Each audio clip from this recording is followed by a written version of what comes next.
ETF index mutual funds నేర్చుకుని stock మార్కెట్లో రాణించాలనుకుంటున్నారా? వెంటనే ఈ నెంబర్కి కాల్ చేయండి.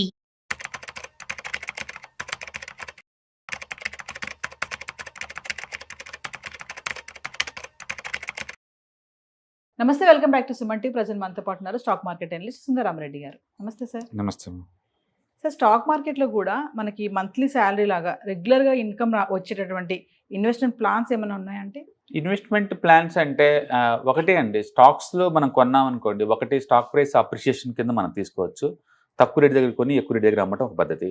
రెండోది, కంపెనీస్ ఏంటంటే మెచ్యూరిటీ వచ్చిన తర్వాత, అప్పులన్నీ తీరిన తర్వాత డబ్బు మిగులుతున్నప్పుడు వాటిని ఓనర్స్కి షేర్ చేస్తారు. దాన్ని మనం డివిడెండ్ అంటాం, ఈ ప్రాఫిట్ షేరింగ్ని. అంటే కంటిన్యూస్గా ఆ డివిడెండ్ ఇచ్చుకుంటా పోతుంటాయి కదా, అలాంటి కంపెనీలు ఇన్వెస్ట్ చేయడం. ఫర్ ఎగ్జాంపుల్, ఇప్పుడు నాకు ఎవ్రీ మంత్లా కావాలనుకోండి, ఎవ్రీ మంత్ ఏ కంపెనీలు అయితే డివిడెండ్ ఇస్తాయో అలాంటి వాటిని ఒక 12-13 స్టాక్స్ ఒక పోర్ట్ఫోలియో క్రియేట్ చేసుకొని, అంటే ఎవ్రీ మంత్ మనం తీసుకోవచ్చు ఆ కంపెనీ దగ్గర నుంచి.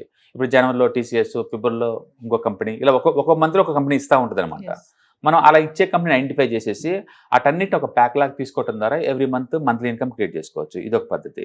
కాబట్టి మీకు ఏ టైప్ ఇన్కమ్ కావాలని దాన్ని బట్టి తీసుకోవచ్చు. నాకు ఇలా కాదు, ఒక కన్సిస్టెన్సీగా 1వ తారీఖు శాలరీలా కావాలి అంటే ఈవెన్ డివిడెండ్ ఇన్కమ్ కూడా గ్యారంటీ ఏం కాదు, 1వ తారీఖులాగా వేయడం కాదు. మ్యూచువల్ ఫండ్స్లో ఎస్డబ్ల్యూపీ అని ఒక ఆప్షన్ ఉంటుంది, సిస్టమాటిక్ విత్డ్రాల్ ప్లాన్ అని ఒక ఆప్షన్ అనమాట. మీ దగ్గర అమౌంట్ బల్క్లో అనుకుంటే, లైక్ ఒక 20 lakh, 40 lakh, 1 crore ఇలా ఉందనుకోండి, ఫస్ట్ మీరు ఏంటంటే మల్టీ అసెట్ అలొకేషన్ ఫండ్స్లో పెడతారు. అవి పెట్టినప్పుడు ఏంటంటే యావరేజ్ మీద 15% వస్తాయి, యావరేజ్ మీద. అందులో పెట్టేసుకొని 1 year వెయిట్ చేస్తారు. ఎందుకు 1 year వెయిట్ చేయాలంటే, 1 year లోపు మీరు అమ్మితే short term capital gain tax 20% పడుద్ది. 20% ట్యాక్స్ కట్టాలి అన్నెసరిగా. అందుకని 1 year దాటిన తర్వాత అనుకోండి, ట్యాక్స్ కట్టే పని ఉండదు, 12.5% ట్యాక్స్ ఉంటుంది. ప్లస్ ఫస్ట్ వచ్చే 1,20,000 మీద ట్యాక్స్లు ఉండవు. కాబట్టి మీరు 1 year వెయిట్ చేయండి. సపోజ్ మీ దగ్గర 50 లక్షలు ఉన్నాయి అనుకుందాం, ఈ 50 లక్షలని మల్టీ అసెట్ అలొకేషన్ ఫండ్స్లో పెట్టాలి. పెట్టేసుకొని ఎవ్రీ మంత్ ఒక బ్యాంక్ వడ్డీలాగా ఒక 7% తీసుకోవాలి ఎవ్రీ ఇయర్. ఓకే, సపోజ్ ఇప్పుడు మనం 50 లక్షలు పెట్టామన్నాం కదా, మీరు రఫ్గా ఒక 30,000 ఎవ్రీ మంత్ విత్డ్రాల్ పెట్టుకుంటా పోండి. ఇంకా every month rest of the life అంతా డబ్బు వస్తూనే ఉంటుంది యావరేజ్ మీద. అంటే 15%. ఎందుకు మల్టీ అసెట్ అలొకేషన్ ఫండ్, ఎందుకు ఈక్విటీ వద్దు అంటే, equity market too much up and down అవుతూ ఉంటుంది, గ్రోత్ పెద్దగా ఉండకపోవచ్చు ఒక్కోసారి. ఓకే, సపోజ్ ఒక్కోసారి 2 years కంటిన్యూస్గా మార్కెట్ పడుతుంది అనుకోండి, మామూలుగానే వాల్యుయేషన్ పడిపోతుంటాయి, ప్లస్ మనం విత్డ్రాల్ చేయడం వల్ల ఇంకా వాల్యుయేషన్ తగ్గిపోద్ది అనమాట. అదే మల్టీ అసెట్ అలొకేషన్ అనుకోండి, ఈ సంవత్సరం ఈక్విటీ బాగాలపైన గోల్డ్ సిల్వర్ బాగుంది కదా, ఎంతకంత మూవ్ అవుద్ది అనమాట. అట్లా బ్యాలెన్స్ అప్రోచ్ ఉంటుంది అనమాట. అందుకని మీరు ఎవరైనా 1వ తారీఖు శాలరీ లాగా గ్యారంటీడ్ అమౌంట్ నీకు కావాలి అనుకుంటే, ఒక బల్క్ అమౌంట్లో మ్యూచువల్ ఫండ్స్లో పెట్టండి అండ్ 1 year వెయిట్ చేయండి. నెక్స్ట్ ఇయర్ నుంచి 1st తారీఖు కల్లా మీరు శాలరీ లాగా విత్డ్రాల్ పెట్టుకోండి. ఎంత పెట్టుకుంటే బాగుంటుంది అంటే, లైక్ బ్యాంక్ వడ్డీ లాగా 6%, 7% విత్డ్రాల్ పెట్టుకుంటే సరిపోతుంది. అందుకని నీకు మంత్లీ ఒక 60,000 కావాలనుకోండి, ₹1,00,00,000 పెట్టండి. పెట్టేసుకుని మంత్లీ 60,000 ఏ తారీఖు అంటే ఆ తారీఖు శాలరీ లాగా రెస్ట్ ఆఫ్ ది లైఫ్ పత్తనే ఉంటాయి. మీకు ఎస్డబ్ల్యూపీ క్యాలిక్యులేటర్లు దొరుకుతాయి, గూగుల్లో టైప్ చేసుకుంటే దాంట్లో పెట్టి మనం చూసుకోవచ్చు. రెండు హిస్టారికల్ డేటా మనం చెక్ చేసుకోవచ్చు, లాస్ట్ 20 years బ్యాక్ నేను పెట్టి ఉంటే నాకు ఎంత వచ్చి ఉండొచ్చు, రియల్ టైం డేటాని చెక్ చేస్తాయి, దాన్ని బట్టి మనం కన్ఫర్మ్ చేసుకోవచ్చు.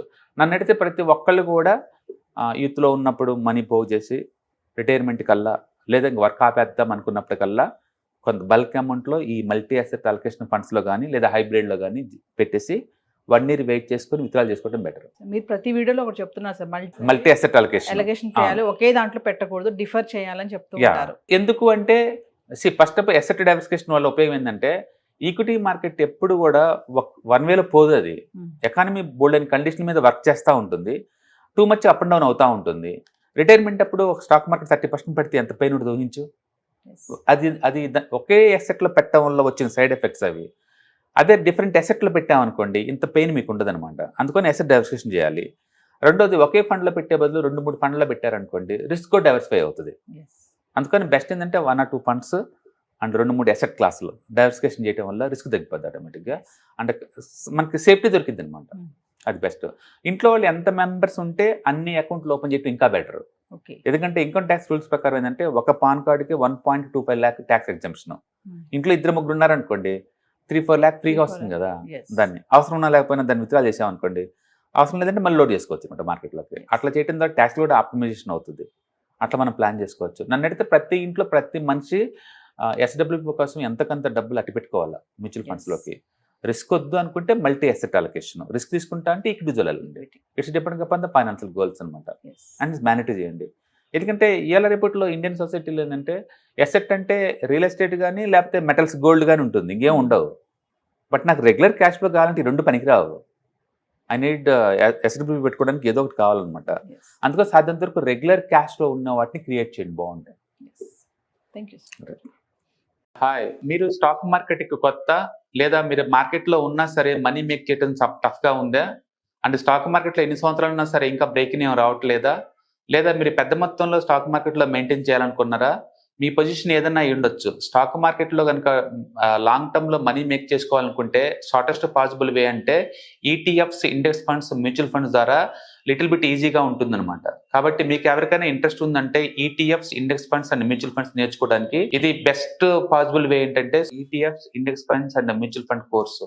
ఇది ఎవ్రీ మంత్ వీకెండ్స్ లో సాటర్డే, సండే, మండే ఇలా 3 రోజుల్లో daily 2 hours totally 6 hours program ద్వారా నేర్పడుతుంది. ఇంట్రెస్ట్ ఉన్న పార్టిసిపెంట్స్ కింద స్క్రోల్ అవుతున్న నెంబర్స్ ని కాల్ చేయడం ద్వారా లేదా రిజిస్ట్రేషన్ చేసుకోవడం ద్వారా మీ సీట్ని బుక్ చేసుకోవచ్చు.